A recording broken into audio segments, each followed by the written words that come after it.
설명하신 게 거기에다 조금 덧붙이면요. 그 일용 선생과 관련된 얘기가 하나 정도 들어있어서 기억이 나서 말씀드리는데, 저희가 저희 집안 일가가 가지고 있는 본적이 종로구 통인동 128번지입니다. 그래서 요새는 본적 많이 안 쓰는데 저 어렸을 때부터 본적 쓴 것만 해도 수천 번 썼던 것 같아요. 그래서 그 본적이 종로구 통인동 128번지가 뭐 옛날에 그래도 우리가 큰 땅이 있었다니까 그 중에 하나인가 보다 이렇게 생각을 좀 했는데, 알고 보니까 그 일롱 선생 집입니다. 128번지가. 일롱 선생 댁에 나중에 할머니가 이제 할머니 따라서 뭐 가셨다가 국내 귀국했을 때 여기서 기거를 이제 말하자면 새빵 무상으로 새빵으로 기거하시고, 거기서 또 거기다가 하수까지 지었다고 그래요. 거기 일롱 선생 댁에서. 그래서 거기서 이렇게 본가를 두고 우당이영 선생이 이제 몰래 한국에 이렇게 밀 입국했을 때도 주로 이 일롱 선생님 댁에 이렇게 몰래 은구하셨다고 그럽니다. 그래서 그 집이 이제 저희 본적지가 됐는데요. 그 많은 땅 다 얻어 두고 그 일롱 선생 집에 본적으로 뒀는지 너무나 고마웠던죠. 지난번 동아일보에서 우당 난이 정규라고 하는 난 작품이 또 하나 있는데, 아까 네 작품 외에 또 하나가 있는데요.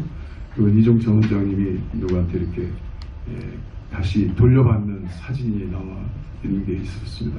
거기에 일롱 선생의 아드님이신 윤영석 선생님이, 윤영석 전 문교부 장관이셨죠. 이분이 자기 집에 여러 재산이 있지만 가장 귀하게 생각하는 이제 가보가 하나 있는데, 이 가보로 이제는 내가 갖기에는 너무 힘이 붙이다 그래서 그게 이제 난이 정교라고 하는 글로 쓰신 난 작품을 우당 선생이 일롱 선생한테 이제 고마움의 표시로 이렇게 주셨는데, 그거를 이제 다시 이종찬한테 다시 돌려주면서, 그래서 그거를 이렇게 신문에 나온 걸 제가 한번 봤는데, 그게 지금 우당 기념관에 있으면서 대표적인 작품 5개 중에 하나가 바로 일롱 선생님이 가지고 계시다가 다시 돌려주신 그 작품입니다.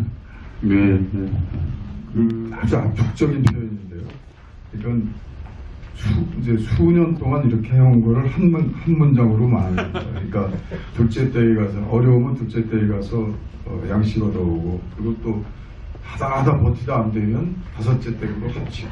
이제 이게 이제 그게 한 번에 있었던 일이 아니고 그게 십수년간에 있었던 일을 한 문장으로 이제 정리하신 거고요. 그리고 이제 이 규준이라고 나오는데요. 이 규준이 둘째 때의 큰아들입니다. 여기도 보니까 규창이를 얻고 동생을 얻고 120리를 달렸는데, 이분이야말로 천추기한 인물입니다. 다물단에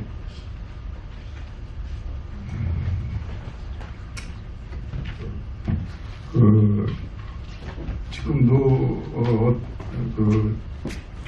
생사를 모르는 채 돌아가신 분인데요. 이렇게 가족사를 이렇게 자유롭게 동생 얻고 다니고 이런 사람인데, 이분이 다물단 단장을 하면서 그 밀정, 영화에서 보던 그 밀정을 죽이는 일입니다. 이 사람이. 그렇게 예전도 보면 집안일 다 이렇게 두루두루 하고 동생 잘 살피고 이런 아주 두꺼운 성품의 형들이 가장 이제 무서운 일을 이제 하는 것 같습니다. 규준이란 바로 그런 분이고요. 그리고 이제 또 둘째 댁에 동생이 규서라고 있는데, 그 규서는 또 비운으로 돌아가고, 그래서 이 둘째 댁의 두 아들이 이렇게 같이 어울려 살았지만 저에게는 정말 가장 큰 과제이고, 지금 우리 이종찬 원장님 말씀 듣고 둘째 댁을 어떻게 여섯 형제 중에서 어떻게 그분의 해왔던 그 족적을 우리가 좀 알리느냐, 그게 그 가장 큰 일이라고 이렇게 생각하십니다. 그리고 이제 또 한 가지는 저도 좀 할머니가 좀 과하신 표현도 하셨구나라고 생각하시는데, 제가 본 그 이 규창 그분은 여기가 이제 인중이 찢어져 가지고 좀 험악하게 생기셨어요. 그게 이제 이렇게 다치기 전에는 참 이뻤나 보죠. 근데 제가 본 얼굴은 이제 연륜이 되시고 그 상처가 아직도 깊어가지고 그분이 이제 그분 보고 표현이 뭐라고 나와요? 여기 어여쁜 얼굴이라고 나오는데, 야, 어떻게 그런 분을 어여쁜 얼굴이라고 하는데, 근데 이제 그분은 이제 경찰을 잡아 죽인 죄로 이제 무기징역 받고 1심에서 15년 형을 받고 13년 6개월을 이제 광주교도소 등 국내 거의 최장기수로 이제 살다가 해방되면서 나오셨죠.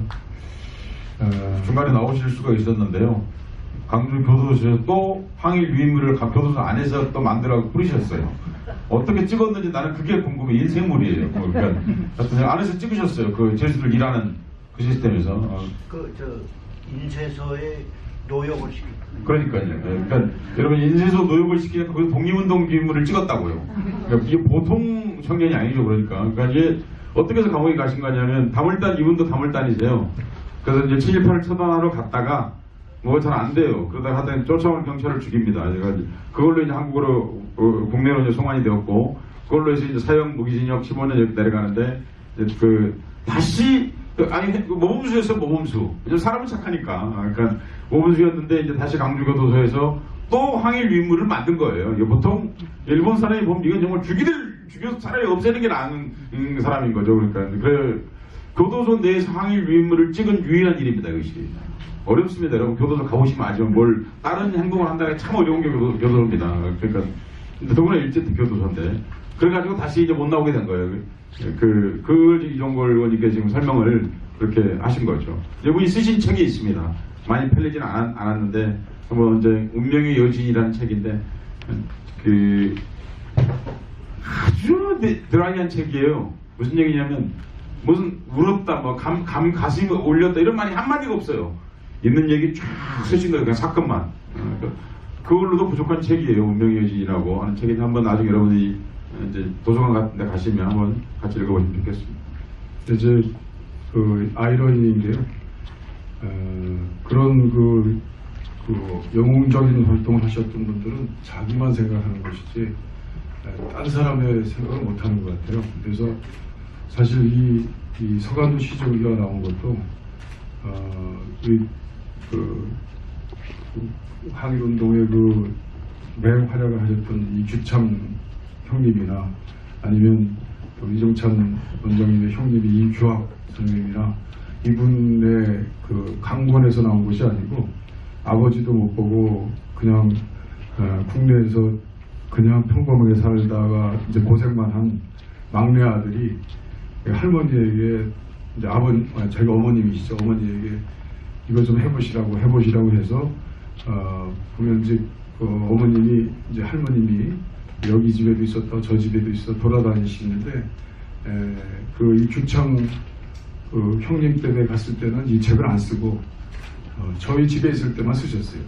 그러니까 이 소도구들은 다 큰 집에는 없었고, 백부지대에는 없었고 우리 집에만 소도구들이 있었습니다. 그러니까 이제 할머니가 이게 무슨 자료가 있었던 것도 아니고요. 제가 기억에 사실 저도 이 서간도 시정기의 저자입니다.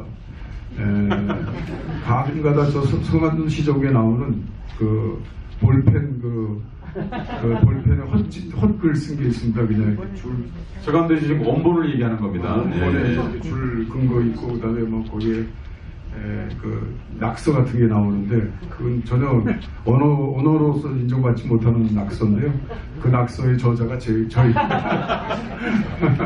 아까 있던 난초에도 볼펜 흔적이 있는데 이종걸 어린이의 작품입니다. 그래서 이제 그 아버님이 퇴근해서 오시면 어머님 얼마나 쓰셨습니까? 그러면 그날 많이 쓰신 날은 기분 좋아가지고 이렇게 보이시고 뭐 그렇게 하셨는데요. 그때 보면은 제가 제 기억에 단연코 어떤 레퍼런스도 없었습니다.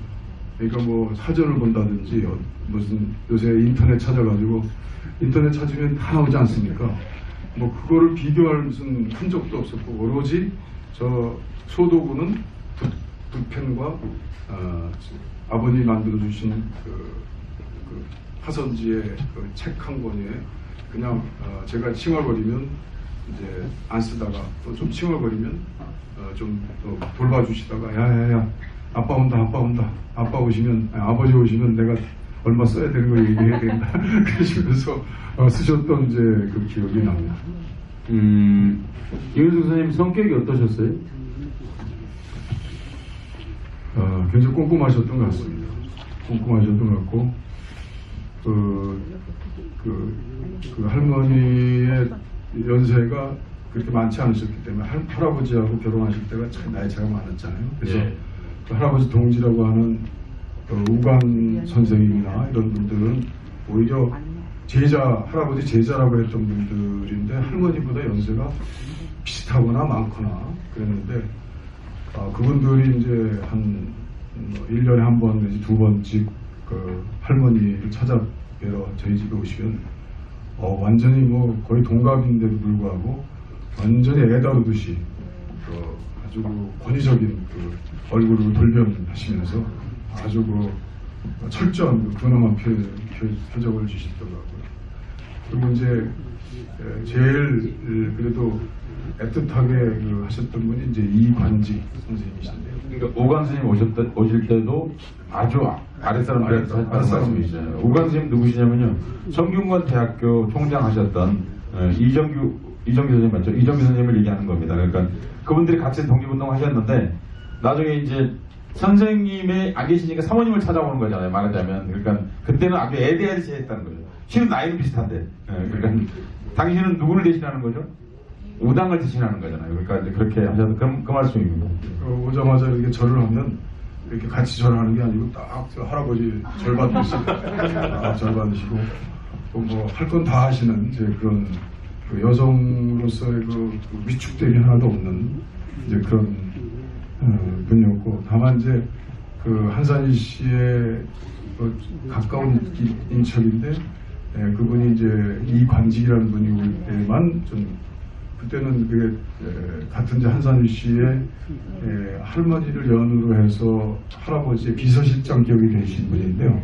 그분이 대한제국 군대멸 이제 해산할 때 그 부위라고 그래서 저는 부위 할아버지 그래서 그게 뭔가 했더니 지금 우리 계급으로 따지면 한 대위쯤 되는 계급이었는데 그 계급 때 군대 해산이 돼서 어찌 보면은 실용무관학교에서는 굉장히 잘 팔리는 그러니까 신식 교관으로서는 거의 몇 명 안 되는 분 중에 한 분이었는데 그분이 이제 할머니를 이제 할아버지가 대신해서 그 권위를 이제 지켜주셨던 분 같아요.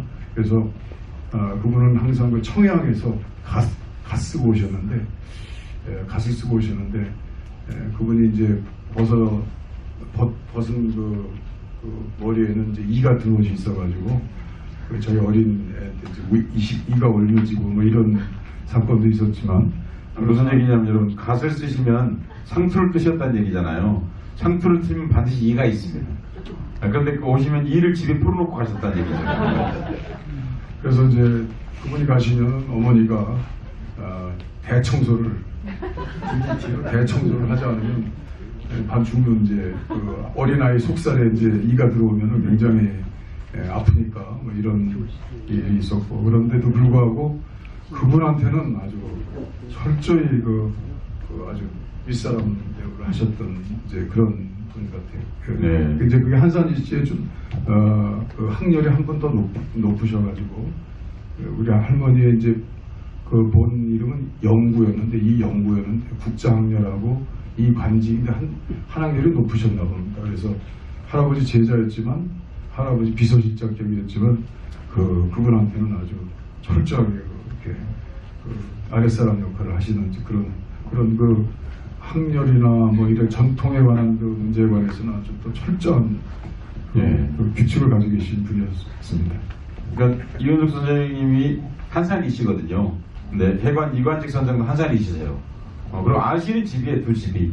그러니까 아마 그러니까 학렬이 중요했던 거지. 모르는 집이었으면 학렬을 그렇게 따지진 않았겠죠. 요 정도 하겠습니다. 그 집이 있는데 그 집이 이제 오동나무 집이었는데 지금 이제 원룸 연립주택으로 바뀌어가지고 지금은 이제 없어졌습니다. 그러면 근데 그 집원은 있습니다. 그러니까 집원만 있는. 제가 이제 저는 알고 있었지만 여러분들께 이제 알고 알려드리려고 사실 질문을 드린 건데요. 답사를 어떻게 할지를 사실 두 번째서는 제가 아직 못